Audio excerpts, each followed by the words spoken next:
Hello guys, j'espère que vous allez bien. Actuellement, on y va concernant une rappeuse américaine.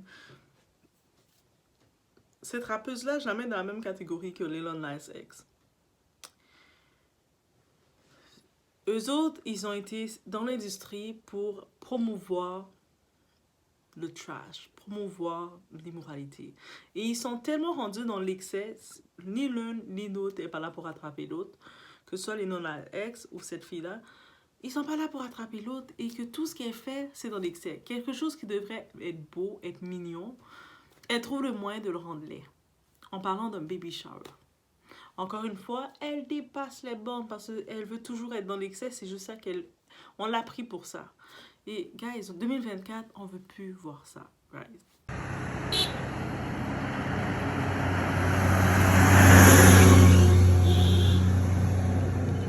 C'est bon, allez.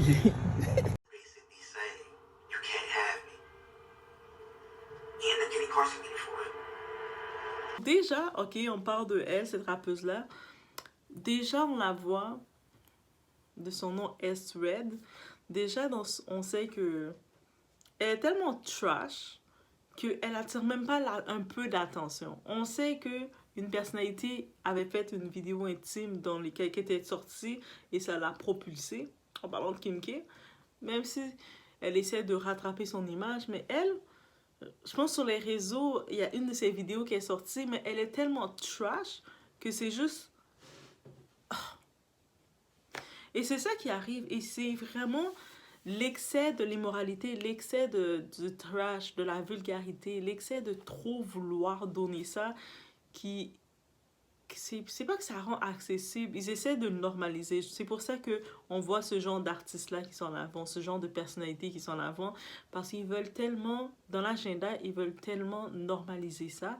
Et à un moment là, it's not even funny. Là. Si tu regardes, c'est it's not even funny. Et justement, l'événement que j'ai dit parler de ça, déjà ça fait la culture de baby mama culture, le baby mama. Donc, faire des enfants sans une famille stable, dysfonctionnelle, parce que les autres, ils sont dysfonctionnels comme êtres humains. On peut se comprendre. Donc, chacun son choix. Là, par contre, elle est dans son baby shower. Vous savez, la fête de bébé, la fête prénatale, avant que bébé soit là, avec tes amis, cadeaux, ça doit être mignon, adorable, des petits cadeaux en rose ou le thème du bébé. Elle a trouvé le moyen de le rendre sale, de le rendre laid, et je me dis, mais c'est pourri. Ils sont vraiment damnés là. Ils sont vraiment finis, pourris. Il n'y a rien d'autre à dire. Quand je regarde ça, j'étais comme, mais on les a mis là pour nous donner une mauvaise image. Pour donner une mauvaise image à nous, malheureusement, la femme noire. Même si, heureusement, on n'est pas... on n'a pas à s'identifier à elle, mais qu'on ne veuille pas, elle nous représente. Vous savez, il y a un certain temps, la femme noire, on réclamait d'avoir plus de brown skin women. On avait beaucoup de light skin, les latinas, les métis qui sont dans l'industrie, qui sont devant, les femmes très très claires à la Beyoncé qui sont devant. On réclamait ça. Là maintenant, ils nous ont tant tel donné un peu de diversité, plus de femmes noires, mais les femmes noires qu'ils prennent pour mettre, c'est des femmes noires trash. Des femmes noires que tu ne peux pas t'associer avec eux, que tu ne peux pas encourager, que même si elle aurait pu faire de la bonne musique, mais ça, non. Mais j'imagine qu'elle doit faire de la bonne musique pour un public, pour quelqu'un, mais c'est pas de la musique que tu peux écouter. Elle est tellement trash associée au trash à la promotion. Elle faisait récemment la promotion en disant que elle ne se protège pas, elle met pas de contraceptif, elle met pas elle met pas ça. Et même si elle n'est pas en relation et puis elle aime ça, avoir des orgies, elle racontait toutes ces choses comme ça parce que ça, c'est cette génération, le 304 culture, la culture du 304 te fait dire ce genre de choses, des détails que c'est à quel point que c'est normal, non, mais c'est ça. Et c'est cette promotion qu'elle fait.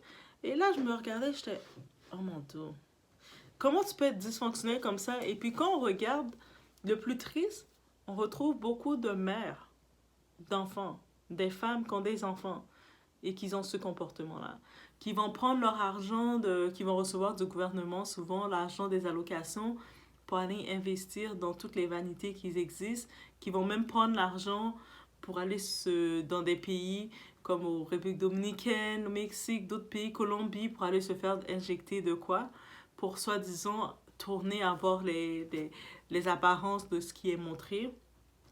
On va voir ces mêmes femmes-là qui ont des enfants qui vont normaliser, parce que ces vedettes-là, c'est que vous voyez, elles normalisent le OnlyFans, de Fast Life, le Finest Game, c'est-à-dire que d'aller chercher des potentiels clients, parce que les hommes, c'est des clients, c'est comme... Et puis ils disent même, dans leur lifestyle, ils disent, tu peux même avoir 10, 15, 20 hommes différents, c'est correct. La même qui te paye de l'argent, chaque homme doit te payer quelque chose. Et c'est ce mode de vie aussi sombre qu'ils mettent. Et il y a tellement de cas de tristesse, on n'en parle pas. Et c'est 2024, il faut arrêter. Il faut vraiment regarder ça et se dire que ce mode de vie-là n'amène rien et elles ne sont pas supposées être autant à l'avant. Et on le regarde, je me suis dit, mais comment elle peut plus être trash que dans son baby shower, elle trouve le moyen de le rendre désagréable. Elle trouve, tu vois les photos sortir et puis c'est pas joli, c'est pas séduisant et c'est ça qu'il faut comprendre. Il y a une différence entre aller dans le sexy, aller un petit peu dans le flirt et aller dans le trash. Et puis tout ce qu'elle fait, c'est juste trash. On se dit, mais dans quoi que t'as grandi? Dans quoi que t'as grandi? C'est quoi l'image? Il n'y a pas d'image, mais on comprend c'est l'industrie. Donc, on a du discernement ici. On comprend rapidement que ça fait partie de la game, de l'industrie. Donc, c'est pas comme si elle venait par elle-même. Elle a probablement été... Son contrat est simple. C'est la dégradation de la femme noire, de l'image de la femme noire. Aussi simple que ça. C'est ça son image. Son seul point qu'elle est là pour, le temps qu'on va la voir, c'est de dégrader l'image de la femme noire. De montrer l'image ghetto, l'image ratchet, l'image de la femme noire qui ne sait pas se tenir, qui ne sait pas se comporter, qui va avoir des orgies, qui va afficher toutes ses positions sur les réseaux et tout, qui va parler de tout ça. Hey, mesdames, moi je vous dis, si vous avez l'habitude de faire ça, même si je sais des fois il y a les groupes de discussion et puis il y a les femmes qui commencent à raconter leur position, hey, donnez-vous une petite gêne. 2024, donnez-vous une petite gêne. Même si vous dites c'est cool, c'est normal, donnez-vous une gêne. Oui, c'est sûr, vous allez peut-être vous faire aborder par certaines personnes, mais c'est tellement pas pour les bonnes raisons et vous le savez. C'est-à-dire que oui, vous allez finir par avoir 2-3 rendez-vous, la personne va vous amener dans 2-3 restaurants et puis vous allez faire 2-3 positions et next. Vous allez tourner. Donnez-vous cette gêne-là. Dites-vous, est-ce que réellement, à force d'avoir 2-3 rendez-vous, même si vous avez 6-7 rendez-vous sur la semaine, même si sur les réseaux, vous faites semblant de montrer que c'est la belle vie, vous êtes dans le luxe, en train de montrer vos petites robes, en train de marcher, vous trémousser, dire que vous êtes dans la belle vie. Non, vous le savez au fond de vous, vous n'êtes pas dans la belle vie. Vous savez au fond de vous que vous êtes au désespoir. Que le monde, de voir que peu importe les potentiels d'hommes que vous voulez aller vers eux, ils ne vous prennent pas au sérieux. Vous vous présentez en train de vous trémousser à longueur de journée. Vous arrivez dans des lieux, vous pouvez retrouver des avocats, n'importe quel type de personne, mais ce type de personne va vous regarder de loin comme n'importe quel homme qui peut regarder une femme. Mais ils vont peut-être venir de loin en cachette, dans l'ombre, ils vont vous offrir leur carte et pour aller faire un petit truc, une petite sucette, une petite quelque chose, et puis ils vont vous donner un petit peu d'argent comme pour vous présenter comme vous êtes à vendre. Mais derrière le tout, il n'y a aucun aboutissement. Tout ce que ça finit par faire, vous fatiguer, vous user. Hey, mesdames, c'est ça que ça finit par faire. Maintenant, 2024, on regarde, on a vu beaucoup de cas de femmes qui se sont retrouvées dans le fast life, qui avaient tout le potentiel, mais qui ont choisi le fast life, qui semblait être présenté comme étant c'est fun, one life to live. Et là, on les retrouve, leurs parents, leur famille se retrouve sans justice pour elles. On pense à un nom, Lauren Smith. Lauren Smith, c'était une femme, elle avait 26-27 ans de Connecticut. C'est le jour c'est la période de décembre. Et justement, elle était sur les réseaux de rencontres à la quête de rencontrer quelqu'un. Rien de mal, c'est normal. Et justement, dans les réseaux, elle avait rencontré un homme blanc, un monsieur blanc qu'elle a rencontré. Et justement, qu'est-ce qui est arrivé? Ils se sont donné rendez-vous. En l'écrivant déjà, à peine tu parles à quelqu'un sur les réseaux, première conversation, viens me voir chez moi. Elle lui demandait déjà de l'argent, amène-moi de l'argent. En plus, cette femme-là travaillait, allait taper Lauren Smith. elle travaille, elle a ses petites, elle va à l'école, elle a sa carrière, elle vit chez elle. De loin, sa famille était même pas au courant, on pouvait s'imaginer qu'elle faisait ça. Et là, c'était sa famille, ils ont eu la pire façon de lui annoncer le tout. Et c'est comment la pire façon? Ils arrivent, ils la recherchaient, c'est le temps des fêtes, ils arrivent dans son appartement, le propriétaire de l'immeuble, de son immeuble a laissé un papier pour dire allez chercher votre fille à la morgue. Votre fille est à la morgue. Oh, est-ce que vous imaginez? Ça, c'est le lifestyle qui est mis à l'avant, cette dégradation qui est mise à l'avant. C'est pour ça que je prends le temps d'en parler. Des phénomènes comme elle, là, comme cette personnalité, cette chanteuse, Janae, là, S-Red, elle a été conçue, elle a son contrat pour nous dégrader, pour faire croire à ce lifestyle. Et il y a beaucoup qui vont vraiment penser que c'est fun, c'est drôle. C'est drôle d'arriver dans les lieux publics et de commencer à twerk, à twerk n'importe comment. C'est drôle de sortir sans mettre de sous-vêtements, sans mettre de culottes et commencer à twerk le monde, c'est fun, hein? C'est fun de faire tout ça. C'est fun. C'est fun d'arriver dans des lieux, de commencer à parler de son intimité, de toutes ces choses, ses prouesses et tout, pour pouvoir rechercher ses potentiels clients. Mais à quel prix? Qu'est-ce que vous recherchez? Au fond, est-ce que ça va vous rendre heureuse? Même si oui, sur le coup, vous allez vous dire, mais non, Doa, c'est sûr qu'ils sont heureuses, ils profitent de la vie. Ils profitent de la vie à quel moment? Ces personnes-là, vous pensez vraiment qu'ils sont heureuses? Ensuite, ces mêmes personnes-là, des fois, on dit misery love company. Ces personnes-là qui sont déjà au fond de ce mode de vie-là, ils vont essayer d'avoir d'autres mondes avec eux. Ces personnes-là, quand je vous dis ça, il y a des femmes qu'ils ont justement commencé, ils avaient dans les 17-18 ans, au lieu de s'investir, chercher à faire quelque chose, à se bâtir, elles étaient concentrées dans ce mode de vie. Le temps a passé, et elles se rendent compte qu'elles n'ont jamais rien réalisé. Elles n'ont jamais rien réalisé, même les petits restos qu'elles ont fait, ces 2-3 restos qu'on les a amenés, elles n'ont rien réalisé vraiment. Elles sont aigries, elles ont de la colère en elles. Et ces personnes-là, avec la colère qu'elles ont en elles, elles vont voir une autre femme plus jeune, qu'est-ce qu'elles vont faire? L'influencer à faire le trash, l'influencer à dire à la femme, maintenant t'as pas besoin de t'engager, d'être sérieux dans une relation. Girl trip, on va faire des girl trips, on va s'amuser, on va faire la bamboche, on va faire la débauche, one life, parce qu'elles savent que leur one life est rendu à un excès. Et c'est ça, il faut le dire, et le dénoncer, être conscient de ça. C'est pas toutes les influences c'est des influences qui vont nous faire du bien. Il y en a plein, vous prenez le temps de suivre ça, de le normaliser dans votre tête et vous allez le faire. Vous allez avoir un comportement comme ça. Vous arrivez dans un lieu public où ce que vous allez commencer à parler en mode ratchet parce que vous avez, à force d'avoir vu l'influence, le monde mal parler, mal se comporter, vous allez trouver ça normal. Vous allez aller pour acheter vos propres vêtements, vous allez regarder un type de vêtements, vous savez déjà, mais vous allez normaliser parce que si vous êtes avec du monde qui sont déjà aveuglés dans ce mode de vie, eux autres vont vous dire let's go, let's go. Donc vraiment, il faut être conscient, dénoncer ce type de personnage-là, ce type de monde, savoir pourquoi ils sont là. Et puis se poser la question, est-ce que c'est là que vous voulez aller? Non, il faut vraiment faire un retour, un arrêt. Peu importe, on fait un arrêt, on se dit, est-ce que c'est là que je veux aller? Est-ce que c'est dans cette route-là que je veux aller? C'est sûr que oui, c'est facile de vouloir se comparer à... Même elle, cette chanteuse-là, elle est quand même... Elle a signé son contrat, elle a de l'argent.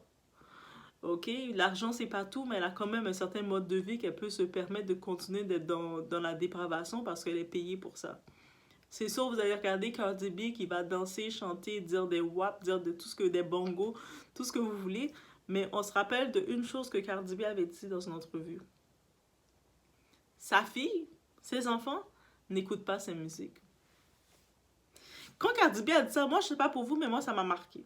Et puis je regarde des fois sur TikTok, je vois des parents en pleine connaissance de cause, ils filment leur enfant en train d'imiter Cardi B, en train de chanter les sons de Cardi B, alors que elle-même, l'artiste, qui elle a dans son contrat, c'est faire ce genre de musique-là, elle le dit que ses enfants à elle, n'écoutent pas ce genre de musique-là. Même on a Young Miami, la City Girl, Young Miami. Elle le disait, c'est sûr son fils, des fois ce genre de femmes-là, ils ont un apport détaché avec les petits bébés garçons, donc ils veulent le rendre thug et tout ça. Donc c'est comme s'ils ont une colère contre les bébés garçons. C'est impossible, je ne sais même plus comment l'expliquer. Mais pour sa petite fille, elle a dit, on l'a demandé, est-ce que tu voudrais que ta fille, t'aimerais pas ça que ta fille devienne une city girl comme toi? Elle se joigne à ton mouvement. Tu sais, habituellement, les parents, on veut tous être fiers que nos enfants nous regardent. Elle a bien dit, non, ma fille ne va pas être une city girl comme moi. Ma fille ne va pas être dans ce mode de vie. Justement, je fais en sorte de travailler, de mettre mon argent de côté pour éloigner ma fille de ce mouvement. C'est-à-dire que ma fille va côtoyer des bonnes écoles, elle va côtoyer un autre type de clientèle. Et vous écoutez pas ces vedettes-là qui sont payées pour venir vous pourrir comme ça, et puis qu'est-ce qu'ils disent aux autres derrière? Et c'est pour ça, 2024, il faut avoir ce discernement-là, se dire, les personnes qu'on écoute, qu'on fait nos enfants écouter, des fois, tu vois, le monde, vous allez déguiser vos enfants, les faire écouter. Il y en a qui vont même aller mettre des perruques dans la tête de leur bébé de 2 ans. Ah, il les conditionne à ce mode de vie, alors que ces propres artistes-là, qui sont payés pour vous amener ça dans votre tête, normaliser ça, leurs enfants, c'est pas normal pour leurs enfants. C'est-à-dire, ces artistes-là, ils ont la conscience de protéger leurs enfants, parce qu'ils savent que c'est pas bon, mais vous n'avez pas la conscience de voir ce qu'elles font, c'est pas bon. À un moment, il faut le discernement. Rendu 2024, si vous n'avez pas le discernement, demandez-le. Réclamez-le. Dites, j'ai besoin du discernement. J'ai besoin de comprendre les choses parce que je ne comprends pas. Est-ce que c'est normal que dans un baby shower, cette fille-là, elle était en mode, comme si elle était dans son club de striptease, en train de faire toutes les positions, et I was like, oh my God. Comment elle peut être aussi catastrophique que ça, guys? C'est supposé être un beau moment, une bonne annonce, qu'il y a 2-3 photos qu'on voit avec sa belle robe. Elle avait l'occasion de nous montrer qu'elle était lady. Ah, mais bref, je laisse sur ça. Et puis après, c'est ces mêmes femmes qui vont dire, ah, les hommes ne peuvent pas nous handle, peuvent pas nous handle. You can't handle me, tu peux pas me gérer. Mais je suis comme, mais quel homme veut te gérer? Et c'est peut-être les street dudes, les scammers, les simples, tout ce que vous voulez, ils vont faire un coup avec vous. Ils vont se vider leur eau, faire tout ce qu'ils doivent faire sur vous. Mais est-ce qu'ils vont vouloir vraiment vivre avec vous au quotidien? Ils savent c'est un casse-tête. Ils le savent, c'est un casse-tête. Ils vous regardent, c'est un casse-tête. Bien sûr, ils vont vous dire le contraire. Bon, ils vont voir sexy, au contraire, ils vont vous encourager. Un homme, n'importe quel homme, il va vous être encouragé de vous voir qui se promène avec vos tenues sans mettre de sous-vêtements, sans mettre vos culottes, de vous voir en train de parler explicitement et puis d'être fier de raconter le tout, en train de truc un peu partout. Ils vont même se divertir de vous voir en train de parler en mode racaille, la racaille des racailles. Ils vont voir en train de faire plein de bruit comme ça. Des fois, ça va bien les divertir, mais à une distance. Mais par contre, quand vous allez tourner votre tête, vous dites, ah, ce type-là m'intéresse, mais lui va dire, mais pas du tout. Ça, toi, tu ne peux pas arriver dans une conférence avec moi. Mais si ce type-là, il se retrouve, il est dans une autre, il a un invité pour aller dans une conférence, mais il ne peut pas vous amener. Il vous regarde, il sait qu'il ne peut pas vous amener. Vous êtes ingérable, là. Vous allez commencer à faire du bruit, commencer à vous comporter. Ah là là, on prend ça comme ça. Ah là là. Il voit déjà tout ça. Ah, il ne veut pas. C'est pour ça, après, vous dites la question, le débat, le fameux débat qui vient. Là. Les femmes noires, je sais, on a toujours ce débat-là. Pourquoi les hommes noirs, quand ils ont de l'argent, ils prennent toujours un autre type de femme? Parce que l'image des types de femmes qu'on encourage, qu'on applaudit, c'est pas compatible avec où ce qu'ils s'en vont dans leur projet. Oui, ils vont s'amuser avec ce type de femme. Mais ils savent que si, par exemple, cet homme-là, il étudie, c'est un futur ingénieur, ou il est ingénieur, il étudie peu importe quoi, il est appelé à marcher, à avoir ses entreprises, il veut pas une ratchette, là. Il veut pas une femme comme ça qui va faire ça, qui va se comporter comme ça. Imaginez. Quelle responsabilité. En plus, ces hommes-là, eux autres sont censés, peut-être c'est la génération, on essaie de normaliser d'être insensible pour nos enfants. C'est-à-dire, elle est enceinte dans son baby shower, cette chanteuse-là, elle est insensible pour l'enfant qu'elle porte. Mais les hommes, habituellement, ils sont très sensibles pour leur semence, ils sont très sensibles pour leur progéniture. Donc, non. On reprend notre féminité, on le réclame. On réclame le discernement et notre féminité parce que c'est pas normal. Il faut commencer à se dire, à dénoncer ça. Ah non, elle est en train de faire la dégradation de la femme noire. On veut pas ça. Il faut le dire, là.